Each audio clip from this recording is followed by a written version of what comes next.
Obrigado por enquanto, e eu quero também agora conversar mais uma vez com o nosso André Anelli, que está nessa cobertura desde cedo, e vai falar um pouco sobre a cela aonde Jair Bolsonaro está instalado. Como é que é essa estrutura e por que muitos acreditam, inclusive, que ela possa servir para uma possível permanência do ex-presidente no caso de uma execução já, digamos, definida pelo ministro Alexandre de Moraes? Anelli?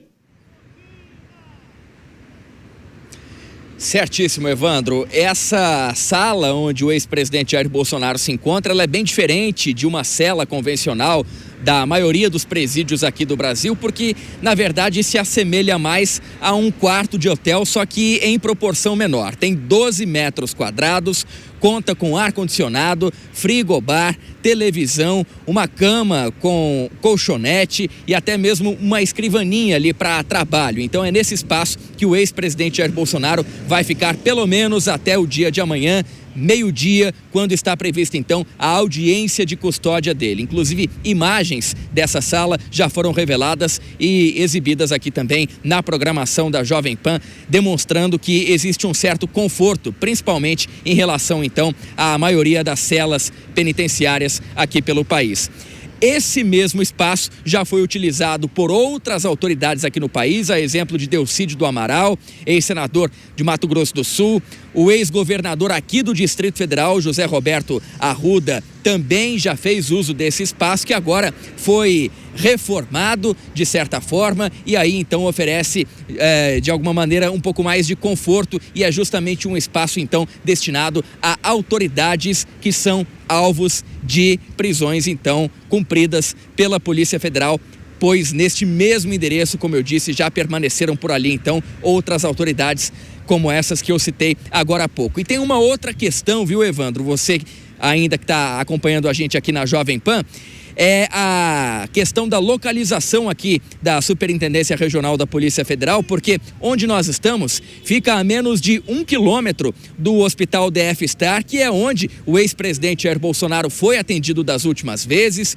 com problemas gastrointestinais, que são uma consequência, de acordo com os médicos dele e também com a defesa, daquela facada que ele levou em 2018 em Juiz de Fora, Minas Gerais, quando era candidato à presidência da República, e também uma última internação que a qual o Jair Bolsonaro foi submetido dizia respeito a edemas então na pele que já demonstram o início de um câncer de pele do ex-presidente Jair Bolsonaro, que acaba agravando ainda mais todo o seu estado de saúde. Então, essa proximidade com o DF Star, que é um hospital particular aqui de Brasília, em relação à Superintendência da Polícia Federal, também colabora para que um eventual atendimento médico de urgência, de emergência, seja feito e um encaminhamento também seja planejado para levá-lo até essa unidade hospitalar. Só lembrando ainda que, por determinação do próprio ministro Alexandre de Moraes, do STF,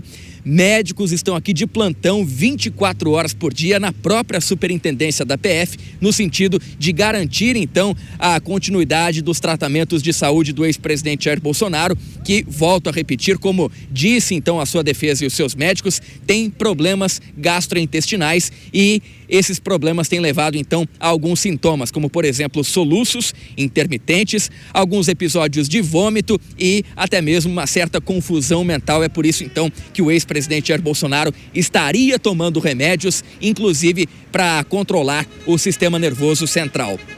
Alguns desses medicamentos, inclusive, a gente viu entrando aqui mais cedo, cerca de 1 hora após a prisão do ex-presidente Jair Bolsonaro, um carro passou com uma caixa no banco passageiro da frente e dentro dessa caixa, então, haviam comprimidos, também medicamentos injetáveis, tudo isso com destinação ao ex-presidente Jair Bolsonaro, que continua sendo submetido a todos esses tratamentos médicos hospitalares para os sintomas gastrointestinais, também para os sintomas de pele e até mesmo para eventuais sintomas de ordem psicológica. Portanto, o ex-presidente Jair Bolsonaro segue um acompanhamento rigoroso médico aqui na Superintendência da Polícia Federal e fica mais próximo também do Hospital DF Star, que fica a menos de 1 quilômetro. Seria possível ir até caminhando daqui onde a gente está até o Hospital DF Star.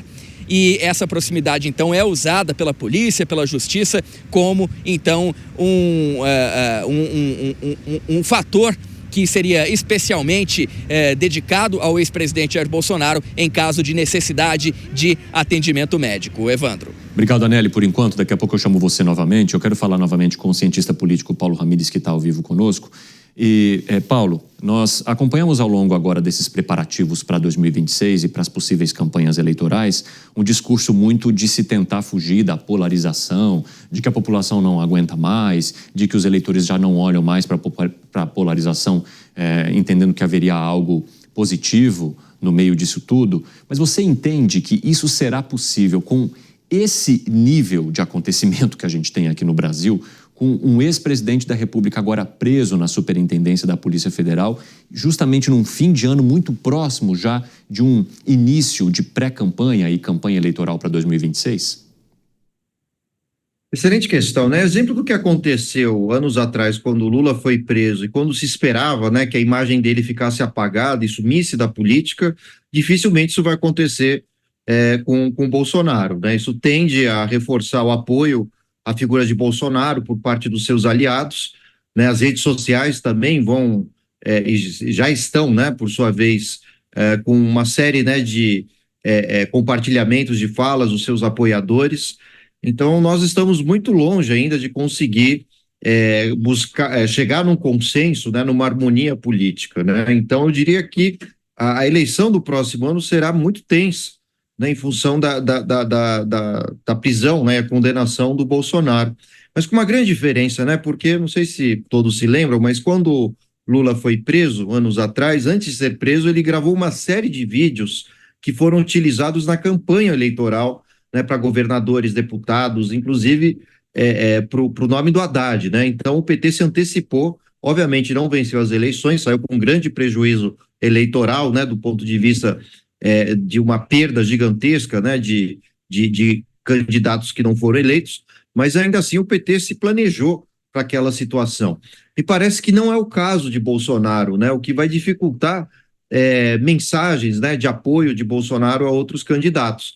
Mas é preciso lembrar que quando o Lula esteve preso, foi concedida a ele uma série de oportunidades para que ele pudesse dar entrevistas e manifestar posições políticas, né? E também esperamos que a mesma prática seja mantida para o ex-presidente Bolsonaro, né? Afinal de contas, se o regime que vivemos, né, pretende mostrar feições democráticas, é fundamental zelar pelos direitos, né, políticos, direito à fala, liberdade de expressão, né, mesmo que Bolsonaro esteja preso.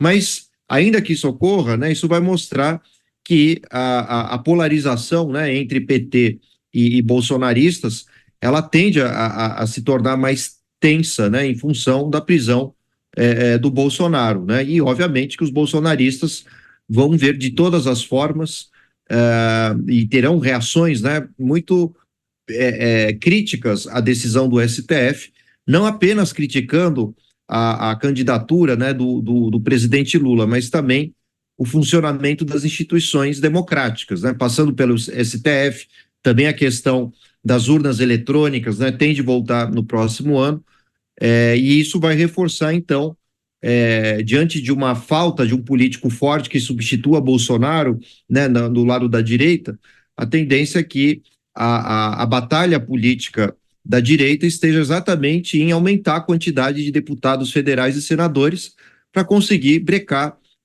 o governo, um eventual governo Lula, né, no quarto mandato. Professor Paulo Ramires, obrigado por conversar conosco. Um abraço, uma ótima noite. Até a próxima. Até a próxima. Muito obrigado. Até mais. Beraldo, você avalia que essa polarização poderia ser amplificada, principalmente trazendo nomes como Lula e Bolsonaro diante da situação que vive agora o ex-presidente? Sim, eu não concordo com essa leitura. Eu acho que a polarização no ano que vem ela vai acontecer de Lula não com Bolsonaro, como a gente viu em 2022, mas, sobretudo, talvez Lula contra a direita, contra aqueles que querem ver o combate ao crime, contra aqueles que estão vendo o país ir por um caminho econômico, institucional, absolutamente aquém do que o Brasil precisa.